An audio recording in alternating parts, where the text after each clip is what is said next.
sur la piste de la vidéo sur la société de consommation avec l'ASMR qui peut se globaliser à tous les secteurs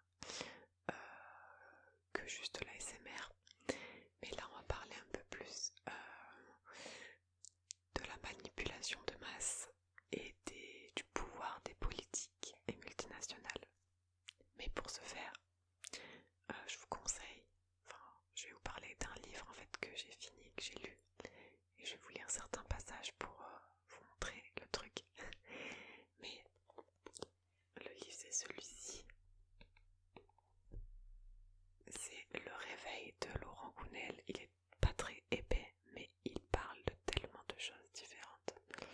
C'est un truc de ouf, je vous le conseille vraiment, parce que je trouve qu'il permet de se rendre compte également de choses qui se passent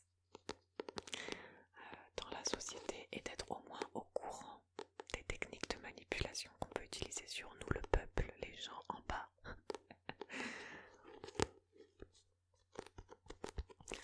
Donc Laurent Gounel, qui c'est d'abord?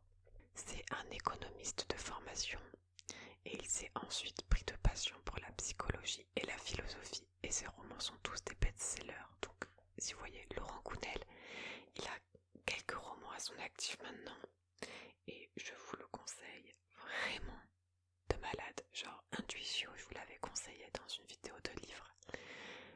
Il aime bien mettre du développement personnel, de l'écologie et tout dans ses livres. Mais celui-là, c'est le dernier qu'il a sorti du coup en 2022.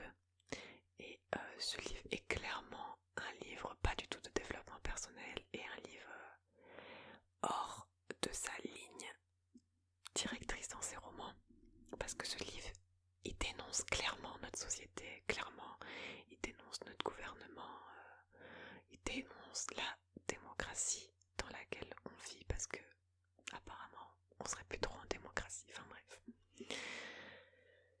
Voilà, ce livre est très intéressant parce que encore une fois non, mais parce qu'il n'est pas encore dit, mais ce mec ne parle pas comme moi là à titre personnel. Il est renseigné, documenté de fou.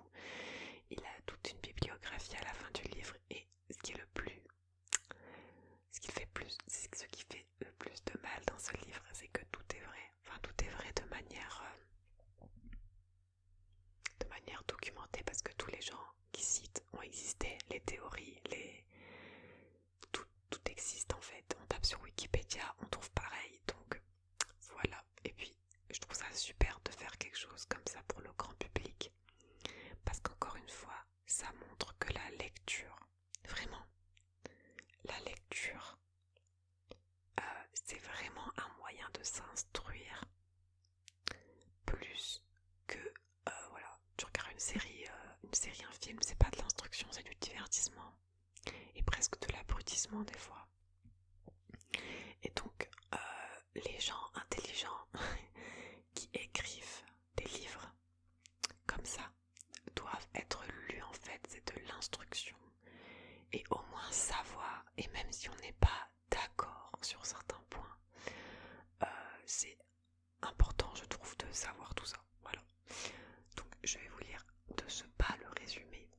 Alors, Tom, un jeune ingénieur, se retrouve confronté dans son pays à une situation inquiétante qui sème la peur dans la population. Dans ce contexte inédit, des mesures sont adoptées par le pouvoir, contraignantes et liberticides. Tom se retrouve pris dans la tourmente des événements, mais il a un ami grec qui l'alerte alors. Les peurs des gens sont très utiles à certains. C'est en découvrant des vérités parfois dissimulées au grand jour que l'on peut se réapproprier sa liberté. Un roman qui vous fait voir le monde autrement, ça c'est clair. Mais dans tous ses livres, on voit le monde un peu autrement, parce qu'il aime bien tout ce qui est également développement personnel. Alors en fait, dans ce livre, il prend une histoire de fiction en France qui est bizarrement, quand tu lis entre les lignes, mais c'est tellement obvious, qui fait référence pense à ce que nous vivons actuellement, à ce que nous avons vécu pendant les confinements et la crise du Covid, ça montre à quel point ça démontre comment et par quels outils sont manipulés les peuples, les masses. Donc, on appelle ça la manipulation de masse. Et comment un gouvernement, on va dire, quelques personnes peuvent manipuler 60 millions d'autres personnes. Comment? Et bien la réponse est simple. Comment on peut se faire manipuler aujourd'hui? Par les émotions. On se fait manipuler pas par la raison. Si je te dis un truc de manière raisonnée, de manière... voilà, si par exemple, je sais pas comment dire un exemple. Ouais, si par exemple on prend l'exemple des vaccins, j'aime bien me aller dans les chemins glissants. Si on prend l'exemple des vaccins et les personnes par exemple qui voulaient pas se faire vacciner, d'autres personnes ont essayé de les convaincre par la raison, en mode oui mais sois raisonnable, c'est pour ton bien, c'est pour pas que tu... Voilà, par la raison. Ça marche pas tellement pour les personnes. En fait, ce qu'il décrit lui dans son livre, c'est que c'est le sentiment de peur, et c'est la peur que utilisent le gouvernement, les politiques, mais surtout les multinationales aussi. Cette sensation de peur qui fait qu'on peut être manipulé en fait. Parce que si on a peur, il y a bien quelqu'un qui va dire mais attendez, moi j'ai la solution, je peux vous protéger. Et quand c'est ce cas-là, t'as envie d'aller vers la personne et de l'écouter. Et tout ce qu'elle va avoir à te dire, tu vas avoir envie de le faire parce que c'est ce qu'il faut faire pour plus avoir peur. Et donc ce mec, c'est tellement un génie. Enfin c'est pas un génie mais en fait ça m'a tellement révolté ce livre. Enfin révolté. Parce que moi j'ai déjà conscience qu'on se fait... il y a des gens qui n'ont pas conscience de ça, mais que notre société actuelle, France, Europe, on est quand même tellement sous l'influence des multinationales pétrolières, des multinationales américaines. C'est tellement... on se fait tellement envahir par tout ça qu'on perd un peu petit à petit de notre autonomie, qu'on perd de nos traditions, qu'on perd de notre terroir petit à petit. Parce que, par exemple, au lieu d'implanter un McDo et un Burger King, ben ça empêche d'implanter des choses locales, des choses artisanales françaises.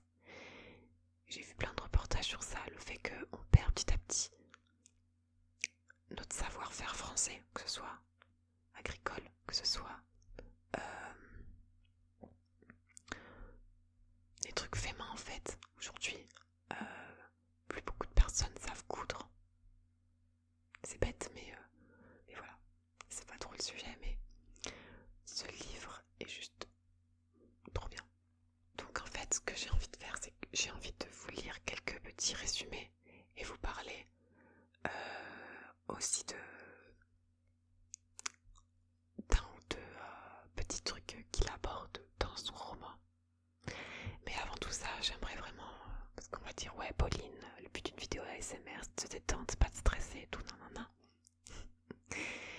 Mais j'aimerais vous dire que moi, je suis quelqu'un de éco-anxieuse, on va dire.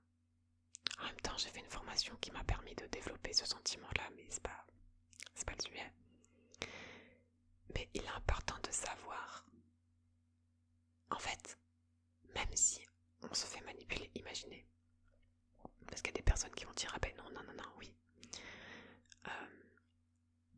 Même si on se fait manipuler, blablabla et tout, il est toujours important, et surtout s'il vous plaît, genre vraiment restez vous-même et essayez de penser par vous-même et de réfléchir par vous-même.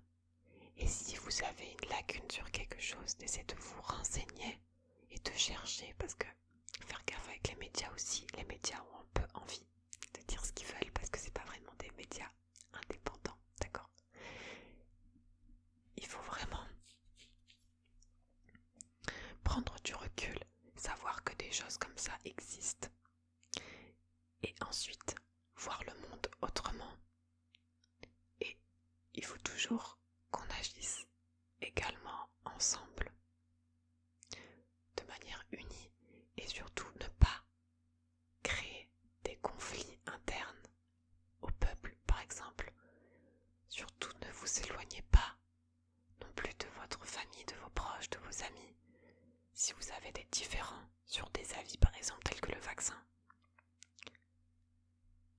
En fait, je trouve qu'une des souplesses intellectuelles qui se fait, et l'intelligence aussi, c'est de comprendre l'avis opposé du sien, de pas forcément être d'accord avec, mais de le comprendre, de le digérer et de vraiment le comprendre l'autre, sans pour autant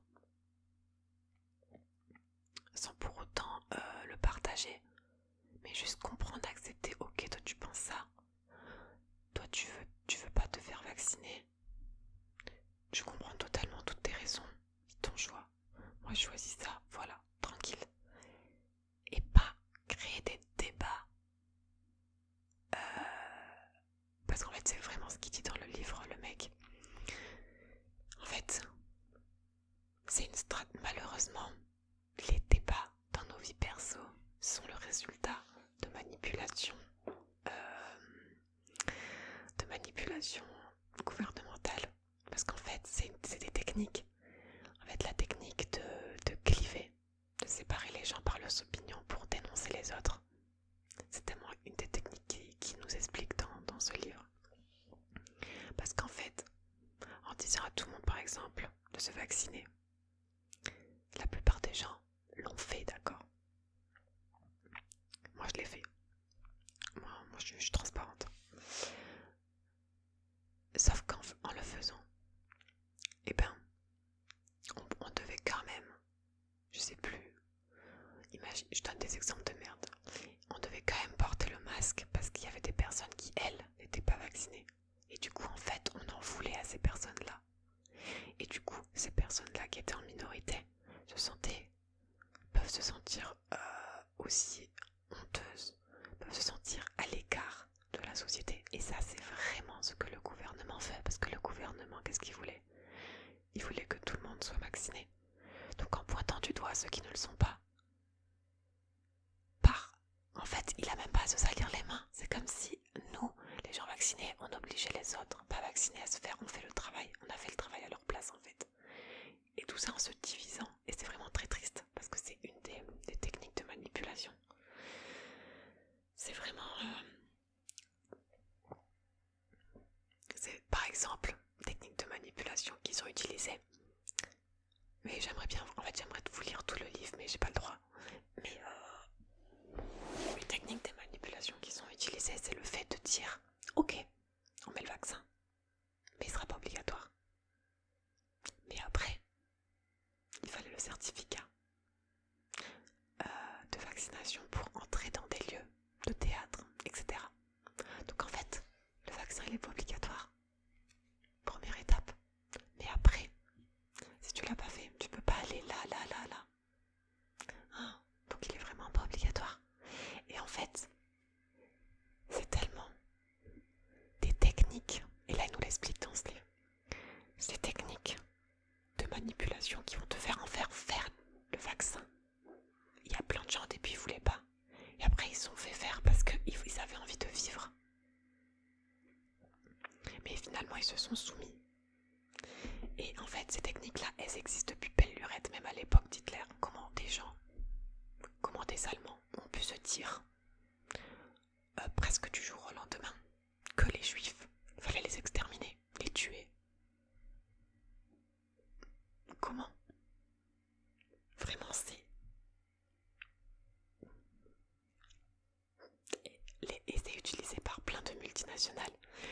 Aujourd'hui, il y a des multinationales qui font appel à des sociologues, à des médecins, parce que les médecins, c'est une figure réconfortante. On a envie de croire tous les médecins. Et aujourd'hui, il y a des PDG qui font appel à des sociologues pour trouver des techniques de manipulation par la communication pour faire croire aux personnes, aux gens comme nous, qu'on a besoin de tel ou tel truc. Et ça, ça existe, voilà. Bref, je pourrais parler de ça pendant des heures, puisqu'en fait, le bouquin fait 180 pages. Donc je pourrais parler pendant des heures sur tout ce qu'il a dit. Mais en même temps, moi j'avais conscience de déjà ça. Et moi les questions que je me pose en fait, parce que là je dis des faits, je donne des exemples, vraiment je suis tellement sincère, j'essaie de pas me comment dire, de me censurer dans ce que je dis en donnant des exemples. Je sais qu'ils sont polémiques, mais pourquoi ils sont polémiques? Parce que le système mis en place quand on a fait le Covid a fait que ces sujets étaient polémiques, alors qu'en vrai, qu'est-ce qu'on s'en fout? Que tu sois vacciné ou pas, contre ça aussi. Il y a des trucs, on s'en foutait pas mal avant. Que tu sois vacciné contre ça ou pas. Le système a été rendu polémique parce qu'on avait peur de cette maladie en fait qu'on connaissait pas, qui finalement s'avère pas non plus très mortelle non plus quand même, faut se l'avouer. Il y a plein d'autres maladies qui tuent beaucoup plus aujourd'hui. Mais si demain l'État, le gouvernement choisit de mettre en place pareil, le même genre de protocole pour des maladies qui tuent vraiment plus, genre la grippe ou je sais pas, ben ils vont réussir à nous provoquer de la peur et peut-être à reproduire le schéma. Enfin bref, je m'égare, mais je sais plus ce que je disais de base. Vous voyez ça le problème quand on prend pas de notes et qu'on prépare pas une vidéo, c'est qu'on oublie ce qu'on dit.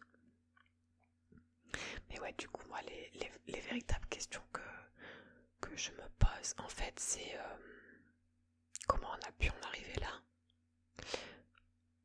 Est-ce que la mondialisation, pour moi, c'est quelque chose qui est en train de nous avoir par derrière? En fait, c'était bien au début. Et je trouve qu'on va se prendre un retour de bâton de manière écologique, sociale et tout. Je trouve qu'il faut peut-être plus être indépendant. Parce que la mondialisation, là, je trouve qu'elle montre bien ses limites. Sauf pour les multinationales, bien sûr. Ouais, voilà. Je vais vous lire des trucs. Vous allez peut-être trouver ça plus pertinent que mon blabla.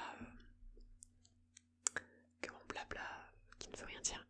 Alors, j'ai marqué des numéros de page. Clairement, si je vous lis tout, c'est comme si je vous lisais la moitié du livre. Donc, il va falloir que je sélectionne. Alors, je vais vous lire un passage. Ok. Alors, un être humain, pour s'éveiller à lui-même et s'épanouir, a besoin d'élever son âme. Élever son âme est le fruit d'un travail sur soi auquel invitent les traditions spirituelles du monde entier, du christianisme à l'hindouisme et de l'islam au bouddhisme en passant par le judaïsme ou le taoïsme. Les spiritualités laïques y invitent aussi. C'est toute la démarche des philosophes depuis l'Antiquité qui cherchent le chemin de la sagesse et de la vie bonne. Ce travail sur soi vise à élever sa conscience, notamment en clarifiant ses pensées et ses intentions, en se libérant de ses peurs, en maîtrisant ses pulsions, en développant en soi la compassion et l'amour, amour de soi, amour des autres, amour de la vie. Ce travail est exigeant, difficile, mais les vrais efforts qu'il demande sont toujours récompensés, car ils nous font avancer de jour en jour sur le chemin d'une joie durable, bien au-delà des petits bonheurs très passagers que l'on peut tous, par moments, ressentir. Pourquoi ce travail sur soi est-il exigeant? Parce qu'il sera toujours plus facile de se laisser happer par nos peurs que de gagner en confiance. Il sera toujours plus facile de s'assujettir au regard des autres que de s'en libérer. Il sera toujours plus facile de juger que de comprendre. il sera toujours plus facile d'obéir à nos bas instincts que de s'en délivrer. Il sera toujours plus facile de se laisser tirer vers le bas que d'élever sa conscience. Les grandes firmes avaient depuis longtemps compris que jouer sur les bas instincts, les pulsions et les peurs était le moyen le plus simple et le plus efficace pour vendre n'importe quoi. C'est aussi simple que d'appuyer sur un bouton qui déclenche immanquablement l'effet attendu. Que cela tire les gens vers le bas n'est pas leur problème.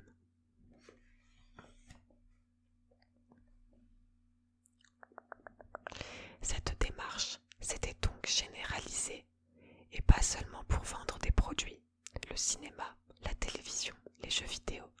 Tous les secteurs du divertissement s'étaient emparés du principe, sachant pertinemment qu'il serait 1000 fois plus facile de nous attirer à eux par ce biais qu'en nous proposant de quoi nourrir notre âme.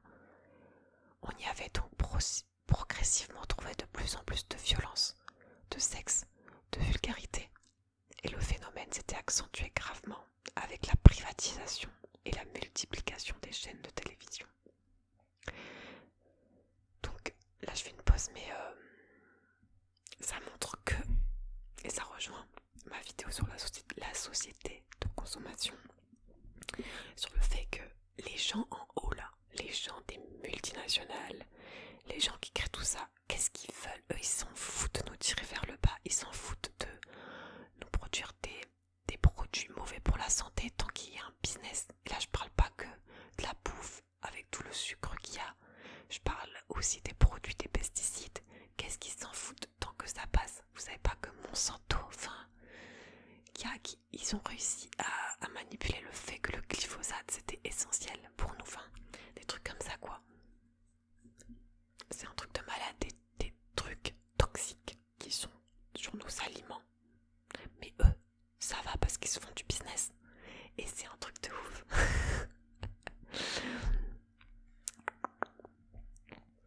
Autrefois, il y a encore quelques décennies, les gouvernements cherchaient à élever l'esprit des gens. Les télévisions, essentiellement publiques, proposaient des émissions culturelles, des films et des souvent suivis de débats intellectuels. Et même les jeux télévisés étaient intelligents. Puis les gouvernements ont vendu leur âme et leur chaîne au monde du business. Des télévisions publiques ont été cédées à de grandes entreprises, dont les patrons étaient proches des élus, entre parenthèses. Et on a distribué des fréquences à tous ceux ayant assez d'argent pour se les offrir. À partir de là, les chaînes privées n'ont jamais cessé de courir après l'audimat en tirant vers le niveau vers le bas, encore plus bas, toujours plus bas, flattant les bas instincts et cultivant la bêtise. Voilà, clairement j'ai mis plus de... J'ai tellement mis plus de pages là, mais je vais m'arrêter là sur cet extrait là parce que bon... Imaginez, je fais... Alors, j'avais arrêté jusqu'à 48.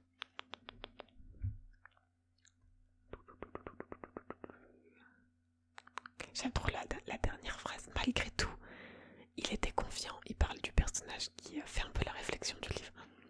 Malgré tout, il était confiant dans l'être humain, confiant dans la vie. Un jour, c'était certain, les gens se réveilleraient et se réapproprieraient leur existence. Et c'est tellement ça. Est-ce que vous avez l'impression d'être vraiment, de vous approprier votre existence, ou vous avez plutôt l'impression que votre existence, tout ce qu'il y a autour de vous, c'est des gens qui essaient de vous l'approprier? Genre vous dire, vous avez besoin d'un iPhone, vous avez besoin de ça, vous avez besoin de ça pour vivre. Est-ce que, moi franchement, mon avis est bien tranché. Mais bon, il y a des personnes qui sont contentes de tout ça. Moi, bof.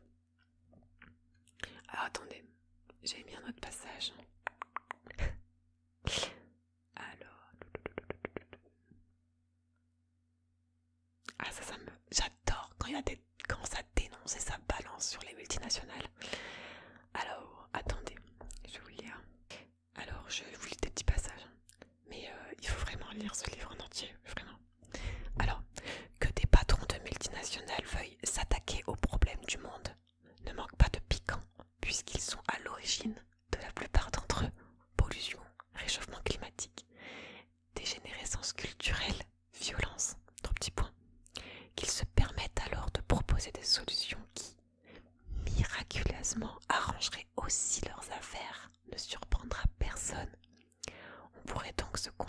sourire.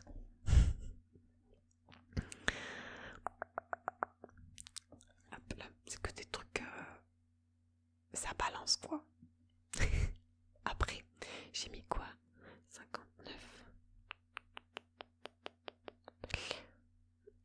Cette vision coïncide bien avec la façon dont certains milliardaires, patrons de grosses firmes américaines, ont envie de voir évoluer leur rôle. Quand vous possédez une Porsche, vous pouvez rêver d'une Ferrari. Mais quand vous avez déjà 15 Ferrari, vous n'en désirez pas une 16e. Cette perspective vous laisse même totalement froid. Il vous faut désormais quelque chose d'un autre ordre pour alimenter vos désirs et nourrir votre ego. Le sentiment d'être l'un des maîtres du monde y répond parfaitement. La soif de pouvoir, souvent maladive de ces dirigeants, a alimenté chez eux une forme d'intelligence très particulière qui leur a permis de se hisser au poste qu'ils occupent. Cette position peut ensuite leur donner le sentiment d'être légitimes pour imposer leur vue au peuple qui a rarement leur niveau d'études ni cet esprit spécifique qui les a conduits où ils sont. La conquête du pouvoir est souvent associée à une détermination impitoyable qui coupe l'individu de ses émotions au point où certains ne sont même plus capables de ressentir de l'amour ni de la compassion. Tels des acteurs insensibles, ils se contentent alors, pour soigner leur image, de simuler les émotions suggérées par leurs conseillers en communication. C'est un truc de ouf parce que moi je me dis, quand même, il y a des gens, les milliardaires là, lisaient ce livre, vraiment. Et j'aimerais bien voir ces personnes se regarder dans la glace. Parce qu'il y a vraiment des gens qui se croient pour les maîtres du monde, parce que vu que le monde est gouverné par l'argent, il n'y a aucune démocratie en fait en France.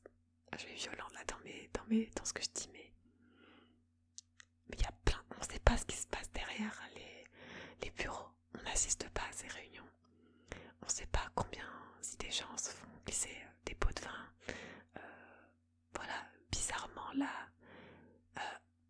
les États-Unis ont signé, je crois,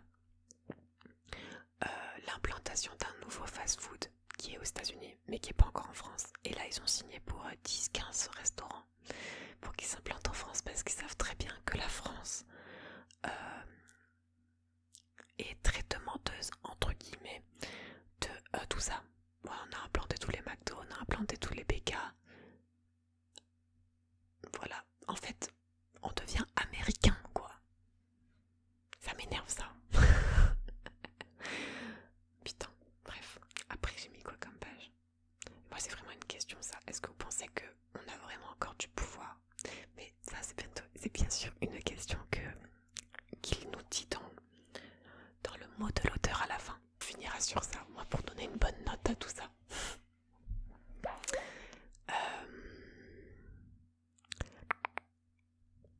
Mais quand vous savez que vous faites partie de l'élite de la planète, il est pour vous facile de croire que vous savez mieux que le peuple ce qu'il est bon pour lui. Dès lors, il est très tentant de passer outre son avis. Et dans la mesure où, depuis un siècle, vous maîtrisez les outils de manipulation des masses, il n'y a qu'un pas à franchir pour emmener le peuple où vous voulez qu'il aille, pour son bien. Et ça, je fais une pause parce que c'est tellement ça. Aujourd'hui, il y a quand même un gros décalage, entre certaines lois ou certaines décisions ou certains discours, un décalage de malade entre les dirigeants et la réalité de la vie de nous gens citoyens, quoi. Et c'est clairement ça. Moi, je suis totalement d'accord avec la phrase. En fait, c'est pour ça que c'est toujours un décalage. C'est parce que les gens qui prennent les décisions, ils vivent pas à notre place et ils savent pas ce qui serait réellement bien et réellement utile pour nous. Et oui, d'où la phrase de croire que vous savez mieux que le peuple ce qui est bon pour lui. Comment tu peux croire ce qui est bon pour une autre personne que toi-même? C'est impossible. Et pour moi, c'est pour ça qu'il y a plein de décisions qui sont totalement à côté de la plaque, ou même des discours, quand tu vois qu'il y a des ministres, des députés qui savaient même pas à combien est le SMIC, ou qui disent que c'est impossible de vivre en dessous de 2000 € par mois, ou des discours, vous savez, ce genre de vidéos qu'on voit tourner parce que c'est n'importe quoi. La réalité du terrain, ils la connaissent pas, donc comment tu peux prendre des décisions pour des autres personnes? Parce que les multinationales, les seules décisions qu'ils vont prendre, c'est pour que ça profite à leur bénéfice, c'est tout. C'est tout. Eux, ils s'en foutent. En fait, eux, ils s'en foutent. Dire, ce produit-là, ça va être meilleur pour leur santé. Ils peuvent bien faire toute la communication. Ils vont manipuler tout le monde avec ces techniques-là de manipulation, justement. En mode, ouais, il faut trop que vous ayez ça, nanana. Puis après, ta France, t'as l'engrenage, mais nous, on s'engraine tout seul avec les réseaux sociaux. Les gens, c'est des moutons, et une meuf, elle va dire, ah, regardez, j'ai ça, c'est trop bien. Du coup, il y a plein de gens qui vont l'acheter, mais c'est l'argent et la communication pour acheter, pour faire que tout le monde achète ton produit. Ça y va, les influenceurs et tout. En fait, c'est ça que je me dis, genre, être influenceur,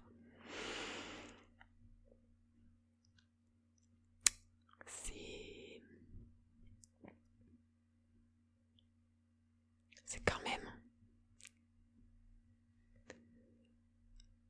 des leviers, comme j'avais dit dans ma vidéo, des leviers de vente. Voilà, c'est tout. Mais eux, ils le savent très bien. Eux, tant qu'ils ont leur argent, ils ont leur profit aussi. Il y a des influenceurs, ils vont vous proposer des produits. Ça se trouve, ils les aiment pas vraiment, mais ils savent qu'ils ont un chèque à la fin. Bah voilà, je suis désolée. Et eux, c'est un peu comme les multinationales à petite échelle, ils vont penser à leur profit. Et vous vendre et vous manipuler pour vous acheter. En fait, c'est juste un peu leurs petits soldats. Est-ce que ma vidéo va pas être bannie? Ça serait drôle. Alors après, j'ai d'autres petits passages. Ah oui, ça je l'ai déjà lu. Ouais, en gros là, ça montre que les multinationales ont tout en commun de pousser un monde uniformisé qui leur permet d'installer leur monopole. Elles ambitionnent donc de gommer définitivement les particularismes culturels propres à chaque pays, à chaque nation, de changer les goûts des gens et de modifier leur mode de vie. Donc, remplacer la blanquette française par le hamburger, blablabla.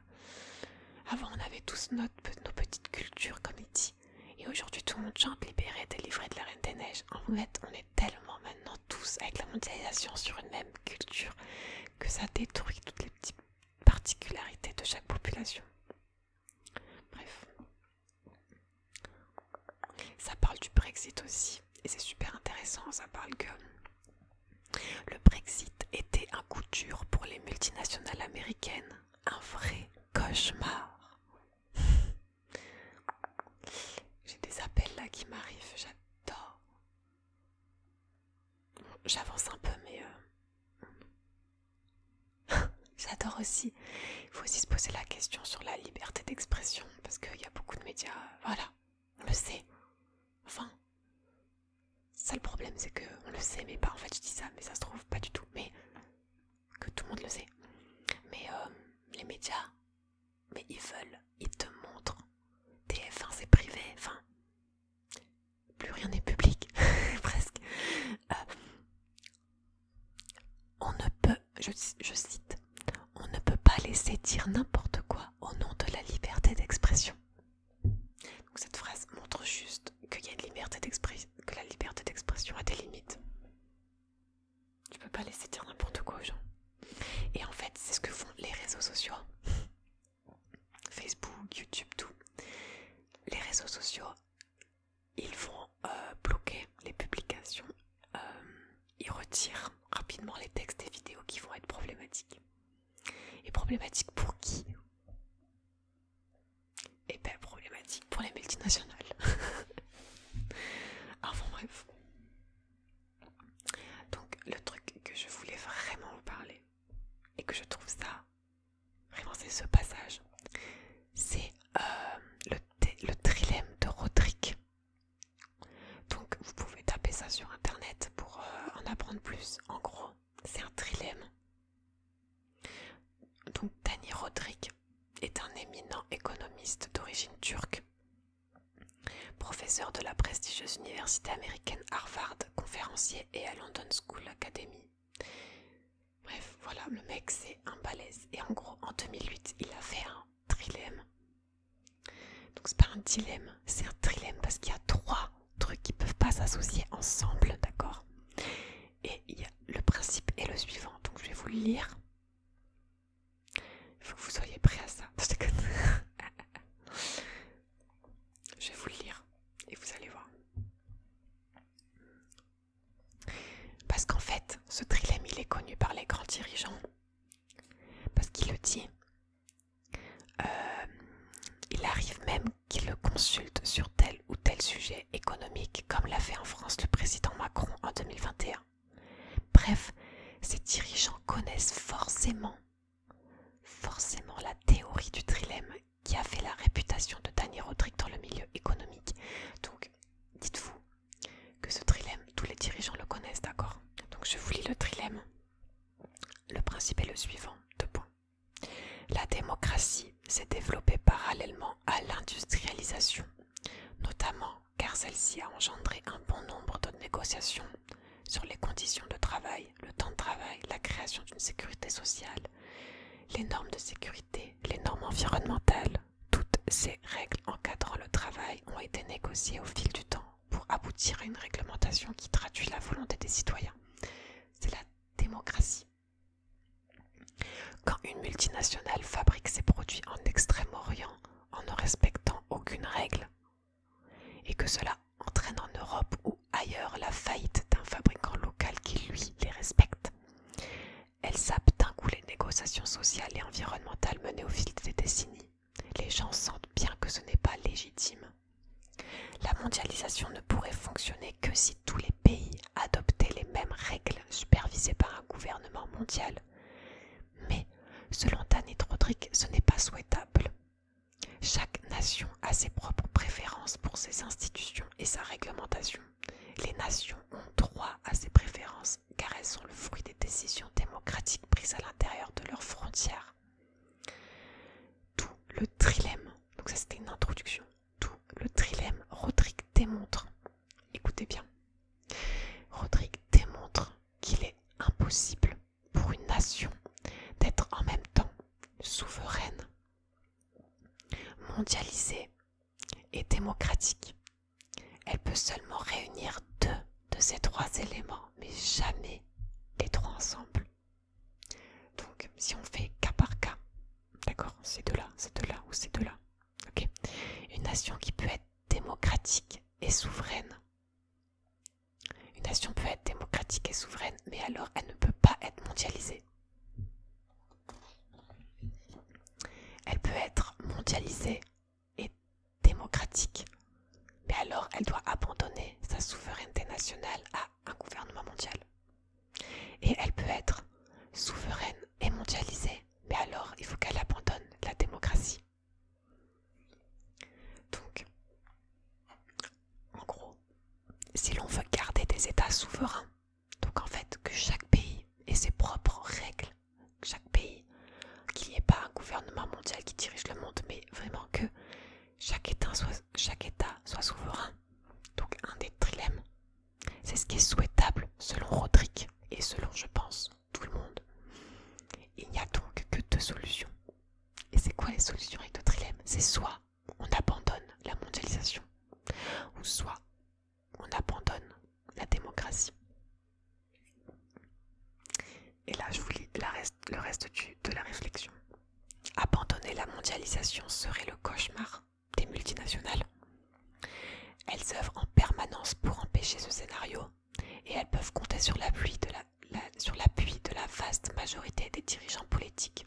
La droite par passion pour la compétition internationale, la gauche pour son désir utopique d'un monde sans frontières. Tous s'activent donc pour maintenir coûte que coûte la mondialisation. Toutes les décisions politiques prises ces dernières décennies le montrent clairement, elles visent même à l'accentuer. Et donc, en fait, si on est souverain, si on prend ce trilemme, si on est souverain et mondialisé, où est la démocratie du coup? Et oui. Parce que si on réfléchit bien, si chaque État veut être indépendant dans ses réglementations, ses lois et tout, mais en même temps être mondialisé, est-ce que ça laisse la voix au peuple? Ben, pas tellement en fait. Et du coup, c'est ça qui dit abandonner la démocratie et donc la résultante qui s'est mise en place progressivement, silencieusement, sournoisement. Cela n'a sans doute pas été acté froidement par une décision formelle. On a juste laissé faire, sachant que c'était dès lors inévitable. La démocratie allait s'évaporer, se dissiper, s'évanouir, remplacée par les règles du marché mondial dictées par les multinationales. Aujourd'hui, qu'est-ce qui nous dicte en fait? Ben, c'est clairement ça, c'est les règles du marché et des multinationales. Mais ça, je l'avais déjà évoqué dans la vidéo La société de consommation, c'est clairement ça. Les dirigeants politiques ne prennent en effet plus en compte la volonté du peuple. Regardez les manifestations là pour la réforme des retraites. Est-ce que vous pensez vraiment qu'ils vont nous écouter? Ils s'en tiennent aux exigences de la mondialisation. Genre des arguments, c'est quoi aussi pour la réforme des retraites? C'est de dire qu'en France on est en retard par rapport aux autres pays de l'Europe, que tous les autres pays de l'Europe ils ont un âge beaucoup plus tard que nous la retraite. Bref, c'est la raison pour laquelle chacun peut constater que les différents partis politiques, à l'exception des extrêmes, ont tous le même programme, à quelques légères nuances près. On ne voit plus guère de différence entre le parti au pouvoir et les partis d'opposition. L'alternance politique ne sert plus à rien. La démocratie succombe aux règles de la mondialisation. D'ailleurs, les électeurs ne s'y trompent pas, deux points. Voyant que leurs choix ne sont plus pris en compte, ils se détournent de plus en plus des urnes, trois petits points. Vraiment, combien parmi vous se sont dit ne sont pas allés voter parce que ils se sont dit de toute façon, ce que je fais, ce que je dis, ça sera jamais pris en compte. Et moi, c'est cette impuissance qui me déprime de malade. Et parce que je sais très bien que la mondialisation et les quelques milliardaires qui font leurs lois font chier tout le monde, clairement. Vraiment, vous faites chier. Vraiment, pardon, sur des tours la meuf. Mais le mec là d'Amazon, mais franchement, il faudrait qu'on... Je sais pas, moi là je vous dis juste des trucs, on dirait que je dis que des trucs négatifs, mais c'est sûr qu'il existe des trucs, des autres théories et tout, mais là pour l'instant je vous lis ce livre là. Moi je suis en construction de ma pensée aussi, hein, je suis pas quelqu'un qui connaît tout. Et bref, du coup je voulais vraiment vous lire cette partie là parce que c'était vraiment magnifique. Et après en fait dans le livre il a mis le tableau, ça c'est un tableau là, il est en anglais mais après il traduit en français, de toutes, parce qu'il existe une charte de la manipulation des masses et il y a plusieurs trucs. Il y a l'isolement, prive la victime de tout soutien social, blablabla, la monopolisation de la perception, donc fixe, l'attention sur la situation difficile immédiate, pousse à l'introspection. Il y a plein de techniques et ce qui est utilisé c'est par les médias, par la télé. Quand on était le Covid et qu'on nous montrait que ça, Covid, c'était pour faire quoi? Pour nous rester dans notre situation de peur et accepter plus facilement, se poser des questions. Bref, induction de débilitation, les menaces, par exemple les amendes, c'est des menaces, démonstration de puissance, humiliation, indulgence occasionnelle, encourageant l'obéissance en lui donnant une motivation positive. Bref, en gros, il parle vraiment de toutes les techniques qui ont été utilisées, notamment aussi par les communistes chinois, pour interroger des Américains lors de je sais plus quand,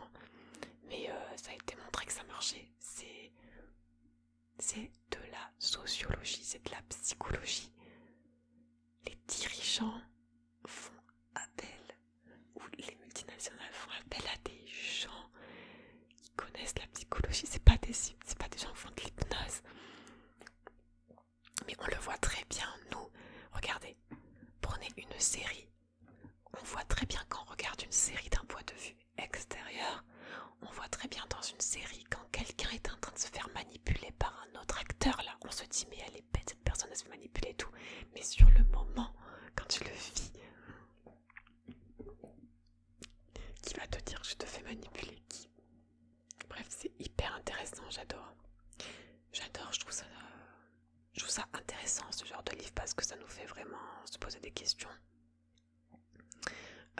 Et essayer de prendre du recul sur des choses, de dire ah oui et tout et tout.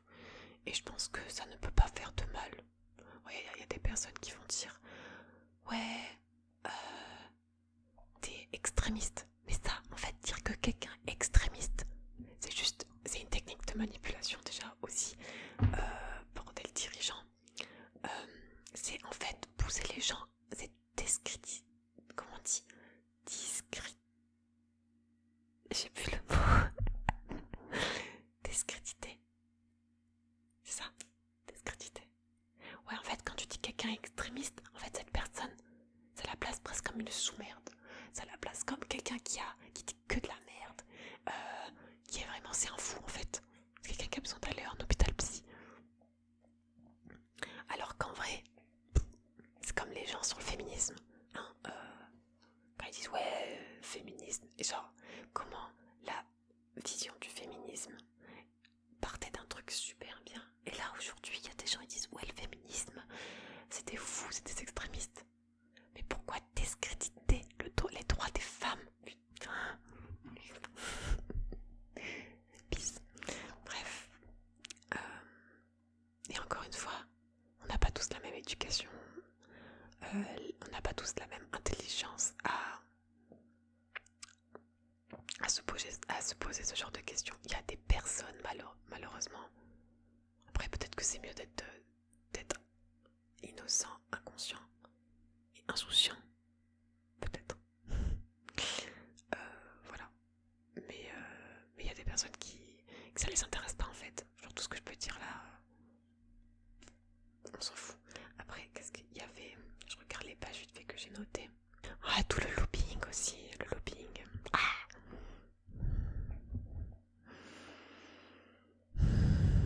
Et le pire, moi, ce que je trouve, c'est que en fait, il y a des gens qui croient que pour réussir leur vie, il faut être au sein de ces multinationales et il faut monter les échelons et devenir presque patron, vous voyez. Genre, il y a des gens qui croient que réussir leur vie, c'est être à la tête d'Amazon, imaginez. Ou d'avoir un pouvoir. Il y a des gens, ils sont assoiffés de pouvoir. Et vous pouvez lire le dernier livre, le préquel de Hunger Games, c'est exactement ça. Quand on voit le jeune Snow à 18 ans, on voit très bien qu'il est assoiffé de pouvoir, c'est pareil. Et il y a des personnes, malheureusement, en fait tout ça aussi définit un peu le bonheur et tout. Je vais dans tous les sens, désolée, c'est mon cerveau. Mais tout ça va dans la quête de ce qu'est le bonheur et il y a des gens, ils sont motivés que par l'argent. Et ben voilà, c'est triste. J'ai envie de pleurer. Alors, attendez, je vous lis un passage. Parce que il cite Noam Chomsky, je sais pas qui c'est, mais qui était resté gravé en lui. Donc Chomsky a dit: la liberté d'expression n'a de sens que si elle s'applique aux opinions qui vous répugnent. Donc voilà, en fait, si t'entends des trucs qui te répugnent et tout, ça veut dire que vraiment il y a de liberté d'expression. Si t'entends que des trucs qui vont dans ton sens, genre ce que les réseaux sociaux veulent te montrer, clairement, parce que avec les algorithmes sur ton TikTok, sur ton Instagram, t'as que des trucs qui vont aller dans ton sens et jamais trop dans le sens inverse. Bref, ça c'est chiant ce genre de truc. Disait-il. Et il dit aussi où tu défends la liberté d'expression. Où tu défends la liberté d'expression pour des opinions que tu détestes ou tu ne la défends pas du tout. Et oui, parce que la liberté d'expression, c'est accepter le fait qu'il y a des gens qui vont dire des trucs que tu détestes. Genre, par exemple, moi, typiquement, une fille de 17 ans qui est contre l'avortement, elle va te dire des trucs what the fuck, mais c'est la liberté d'expression, tu dois l'accepter. Je préfère ça que on soit totalement manipulé et censuré sur ce qu'on pense quand même. Ou soit on défend ça, il faut accepter le fait d'entendre des trucs qu'on n'aurait pas envie d'entendre. Genre, par exemple, cette vidéo, il y a plein de gens qui sont pas prêts aussi. Clairement, il y a des gens, ils veulent rester dans inconscients, ils croient que la Terre est plate, que le réchauffement climatique ça va pas les atteindre, qu'ils font des gosses sans réfléchir peut-être à quelques conséquences. Voilà. Bref. Et il dit après, même Hitler et Staline étaient ravis de défendre la liberté d'expression pour des idées qui leur convenaient. Donc il faut faire super attention à ça, moi je trouve, la liberté d'expression, parce qu'aujourd'hui, on peut s'interroger sur ça aussi. Avec les médias, etc., on peut s'interroger sur cette liberté d'expression, parce que certes à l'époque, Hitler et tout, il y a forcément de la liberté d'expression, mais que si ça leur convient aussi, donc faut faire gaffe à tout ça. Bref, et après j'ai mis un dernier truc, mais j'adore le mot de l'auteur à la fin, mais je sais pas si je peux vous le lire. J'adore ce truc. En gros là il prend l'exemple, il dit alors Christos sourit en se rappelant cette vieille histoire d'un pêcheur grec rencontrant un touriste américain à la terrasse d'un café de bord de mer. Ils se racontent un peu leur vie et le grec explique à l'autre qu'il pêche le matin, puis passe ses après-midi à se prélasser sur cette terrasse en sirotant tranquillement un verre d'ouzo. L'américain lui dit alors, en gros c'est un américain, il parle à un grec, si t'as pas suivi. L'américain il dit, tu devrais plutôt retourner pêcher l'après-midi également. Le grec le toise interloqué, pourquoi faire? Tu doublerais tes revenus. Le pêcheur le contemple d'un œil indifférent. Ça m'apporterait quoi? Eh bien, tu épargnerais quelque temps, et puis ensuite, tu aurais de quoi acheter un deuxième bateau. L'autre fronce les sourcils. Mais, et alors? Eh bien, tu embaucherais un matelot. Avec 2 autres bateaux, tu doublerais ta recette. Au bout d'un moment, tu pourrais investir dans un 3e bateau, et ainsi de suite. Le grec secoue la tête d'un air d'incompréhension totale. Mais, ça m'apporterait quoi? Et l'américain finit par s'énerver. Mais enfin, tu deviendrais riche, voyons. Et alors tu serais libre de faire ce que tu veux, la belle vie quoi. Et tu pourrais te lever tranquillement le matin, aller pêcher un peu, puis revenir passer l'après-midi à siroter un verre d'ouzo en terrasse. J'adore ce genre de truc. En gros le mec, il lui dit de faire tout ça. Faire des efforts, tout ça pour retourner à la vie qu'il a déjà, alors qu'il est déjà heureux dans cette vie. Tout ça parce qu'il veut le conformer à ça. Bref, il faut savoir se poser des questions et lire entre les lignes aussi dans ce genre de livre. Bref, voilà, et j'adore beaucoup le mot de la fin de l'auteur parce qu'il a mis un mot à la fin et il dit, bon après, il y a beaucoup de biblio à la fin, d'accord, et il dit,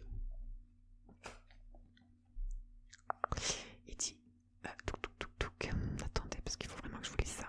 Il dit, j'ai donc choisi d'écrire ce livre car je crois que dans le contexte qui est le nôtre actuellement, chacun est en droit de connaître les techniques de manipulation des masses auxquelles ils sont formés les puissants.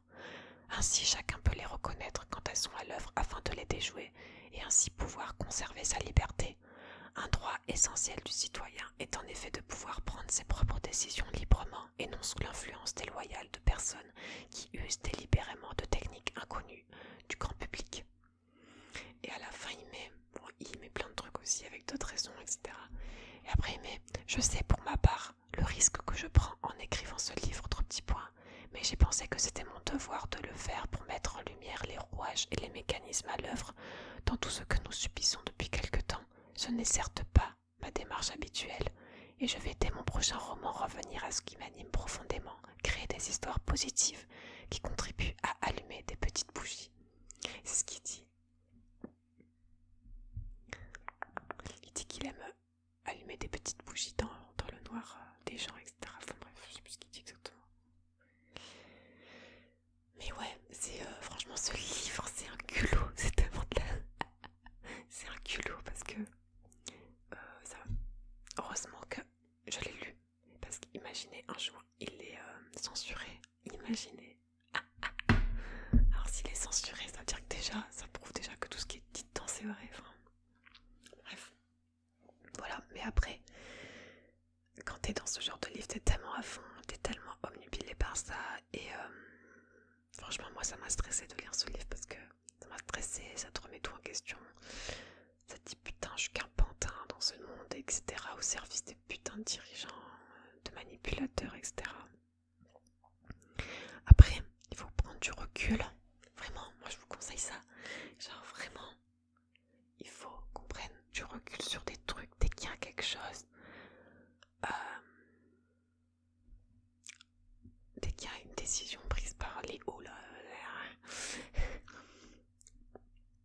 il faut qu'on arrive à prendre du recul et vraiment se poser des questions, comprendre, essayer de comprendre. Vraiment, comme il disait, il est plus facile d'ignorer que d'essayer de comprendre, ou de juger que d'essayer de comprendre. Vraiment, moi, même dans votre vie perso, dans votre vie pro, moi ce que j'essaie de faire au quotidien, c'est essayer de comprendre les gens.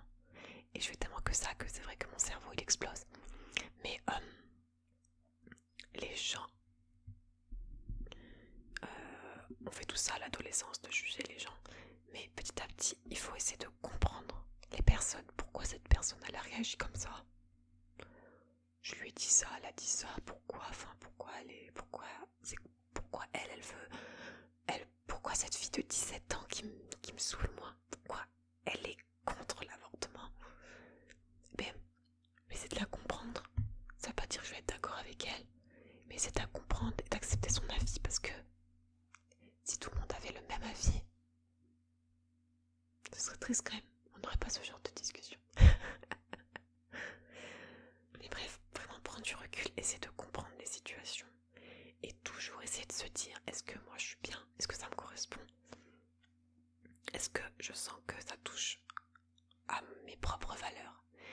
Et moi je vous encourage vraiment à développer vos valeurs humaines, que ce soit votre liberté, que ce soit votre amour pour vos amis, votre famille.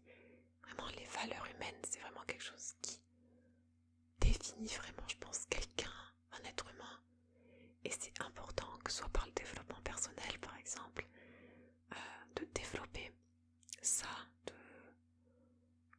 et de vraiment se connaître en soi, avoir confiance en soi, etc. Vraiment, c'est vraiment des choses, je trouve, qui sont importantes. Et je vous encourage vraiment à prendre le temps vraiment pour vous. Et beaucoup d'ASMR artistes vous disent ça dans leurs vidéos, mais est-ce que des fois il y en a qui comprennent vraiment ce qu'il y a derrière ça?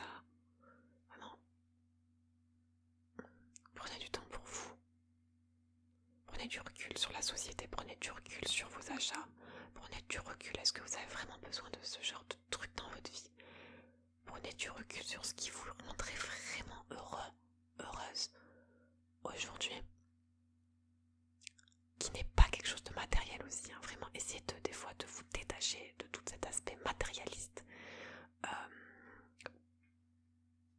Prenez soin de vos proches aussi, de vos enfants, de vos amis, de votre famille. Voilà, ne laissez pas des décisions, ne laissez pas des discours politiques, des discours de société, des débats de société, ne laissez pas des débats et des discours de société politique diviser votre famille. C'est compliqué, hein, parce que moi je sais que j'ai des grands-parents qui sont... Enfin des grands-parents. Il y a des personnes dans ma famille... on sait qu'on peut pas parler politique avec eux et je trouve ça dommage. Mais bon, il y a une flexibilité d'esprit, une flexibilité de réflexion qui est importante de déjà avoir conscience que ça peut se faire. Il y a des gens, mais comme Laurent Gounel, lui le mec, il se considère lui-même pas. Il dit ça, il dit que c'est un devoir pour lui, pour les gens intelligents. Il utilise ce mot, mais je sais pas si c'est vraiment ça, mais pour les gens. Et comment vous définissez l'intelligence? Bref, pour les gens intelligents, de faire savoir aux autres, en fait, c'est un devoir. En fait, ça devrait être un devoir. Et ça, c'est pas l'éducation nationale qui va le faire. C'est un devoir d'inculquer ces genres de choses-là, d'apprendre aux personnes, voilà, aux alentours. Par exemple, moi j'ai lu ce livre, je l'ai recommandé à des personnes. J'ai lu des passages à mon copain puisqu'il lit pas du tout. Et au moins, ça met des petites graines et pas des graines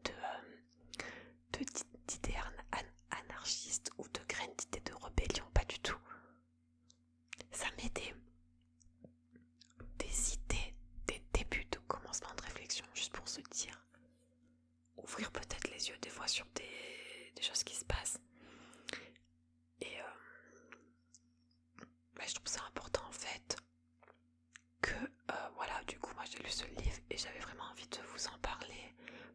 vidéos blabla, parce que je sais que vous aimez bien ça.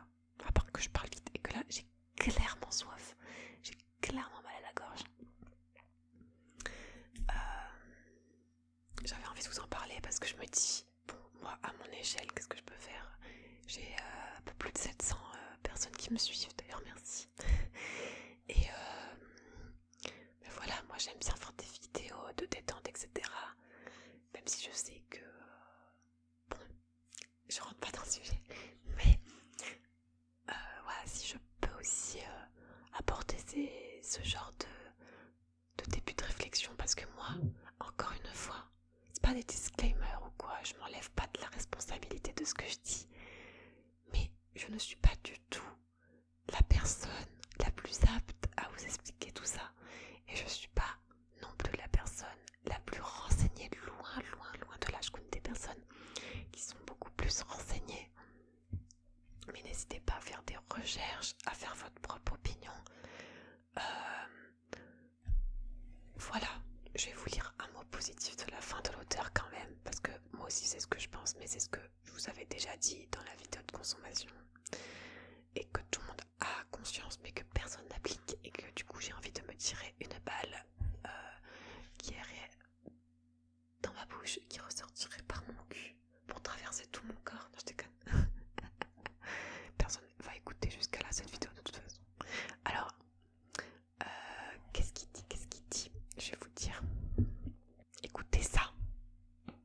Ce sera presque le mot de la fin si je vais enfin fermer ma gueule.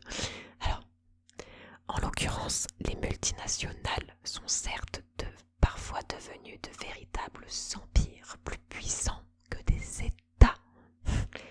Mais ces empires reposent sur des sables mouvants.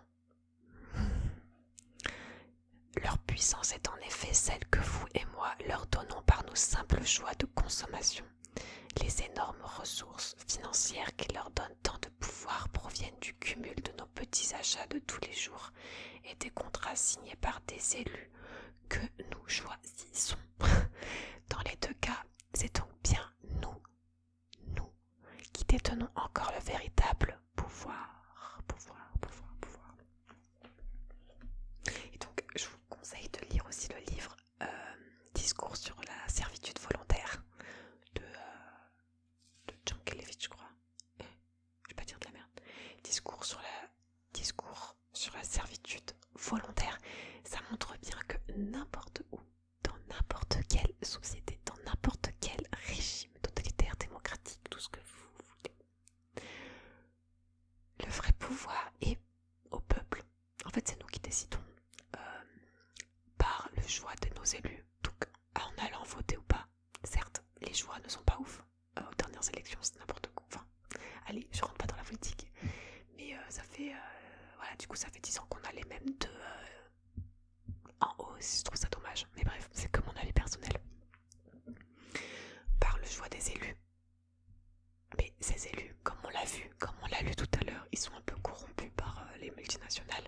Mais surtout, et ça, j'en avais déjà parlé dans la vidéo sur la consommation, surtout sur nos choix de consommation. Tout passe par là. Certes, la bouffe, je peux pas encore le blâmer.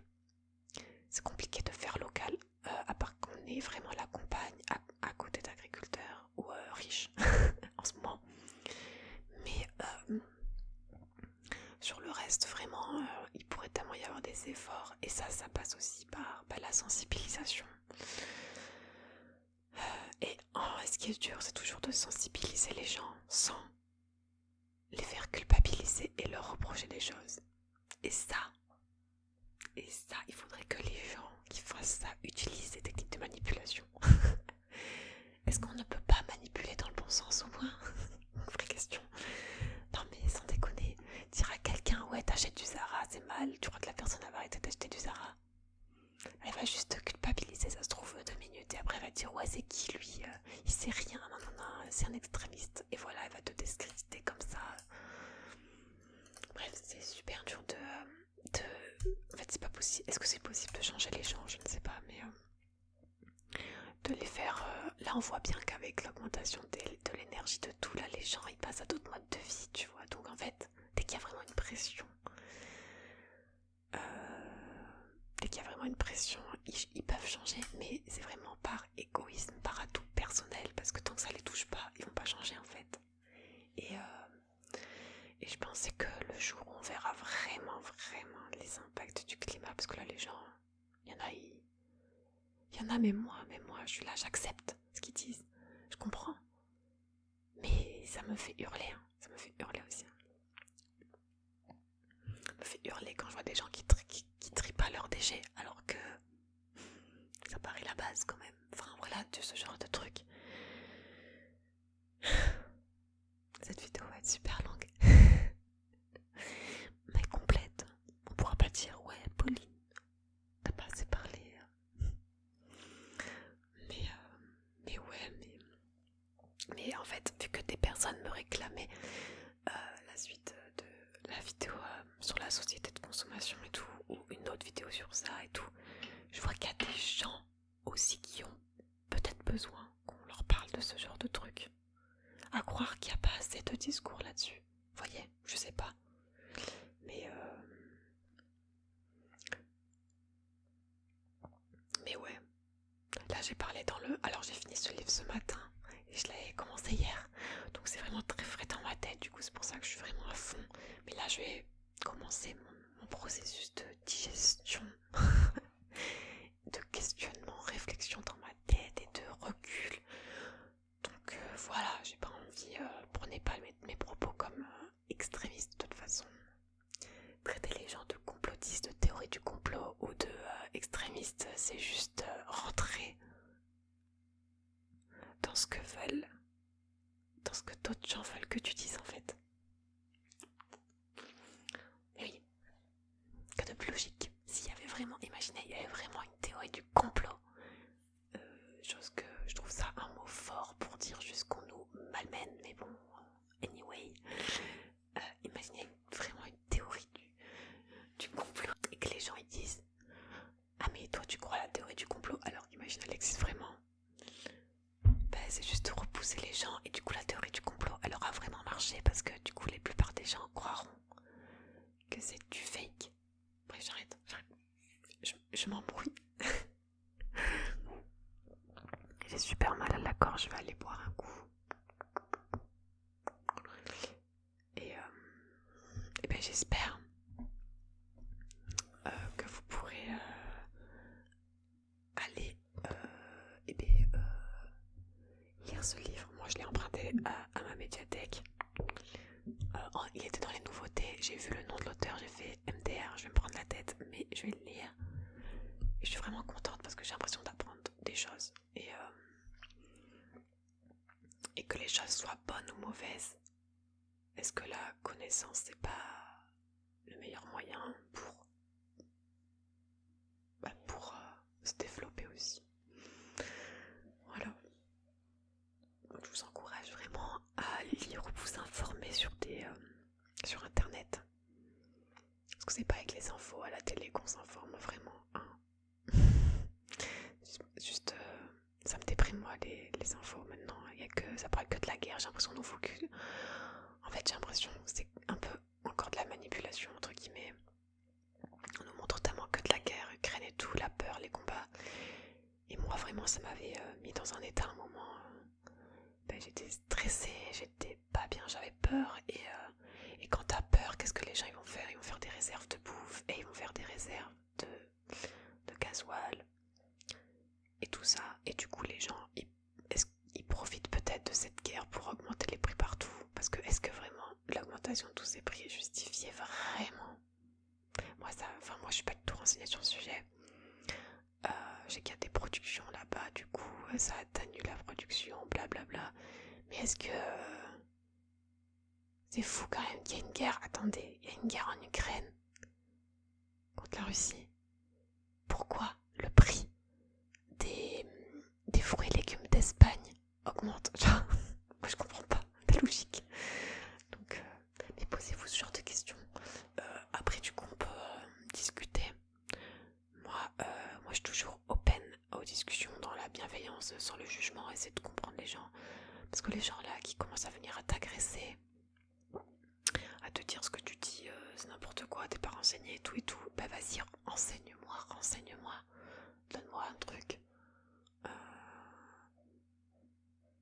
Voilà, il y a des personnes, c'est hallucinant, il y en a, elles sont juste renseignées par une info de 60 secondes sur TikTok, elles croient savoir tout de la vie. Donc, bref, je vais arrêter ça là. En tout cas, comme j'ai redit, j'étais vraiment dans le feu de l'action. Donc j'ai vraiment dit tout ce qui me passait par la tête dans la plus totale transparence et dans la plus totale sincérité, spontanéité.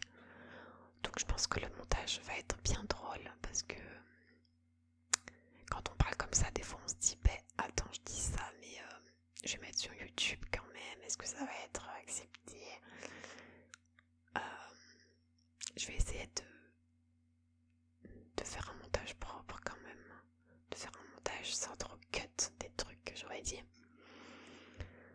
pour être le plus sincère parce que c'est important. Et voilà, n'ayez pas peur de dire ce que vous pensez et de ne pas suivre, ne soyez pas des moutons.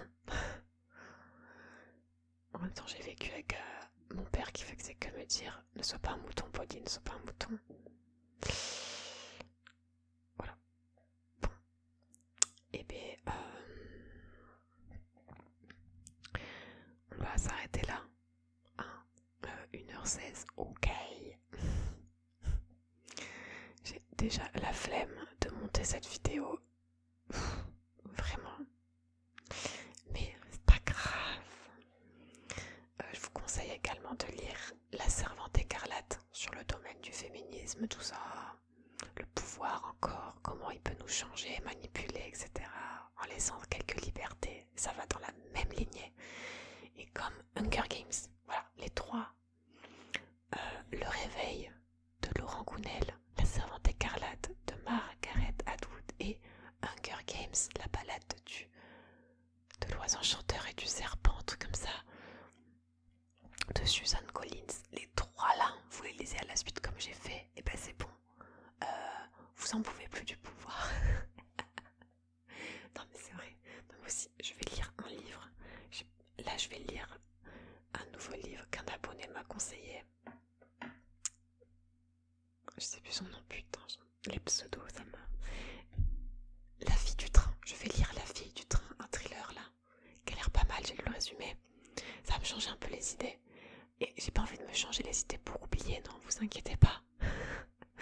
C'est juste que il faut pas non plus que ça devienne une obsession parce que dans la vie, c'est bien de savoir des trucs, mais de construire aussi son chemin et son bonheur.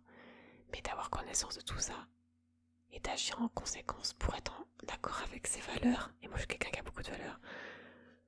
Mais de pas être non plus une personne obnubilée là-dedans et se réduire à l'esclavage de sa pensée. Parce qu'il y a des gens qui peuvent me tourner mal, puisque c'est hyper dur de penser des trucs forts comme ça et d'être sûr de soi. Et après, les gens, ils te discréditent et tu es dans un isolement et dans un mal-être profond parce que tout ce que tu sais, t'es tellement convaincu de tes valeurs, mais personne ne veut les partager parce que tout le monde veut s'acheter les derniers trucs, ça va. C'est dur. Moi, j'accepte les gens. Moi, je me dis qu'un jour, les gens ouvriront les yeux. Ça prendra le temps que ça prendra, mais je peux pas encore faire grand-chose à grande échelle. Alors, votez pour moi aux prochaines présidentielles. Je rigole, jamais. Bon, je vais vous laisser. N'hésitez surtout pas à me dire. Oui, je ne m'étais pas du tout coiffée. Hein. Vous voyez, j'ai les cheveux. C'est pas vraiment bouclé, c'est pas ondulé. C'est épais.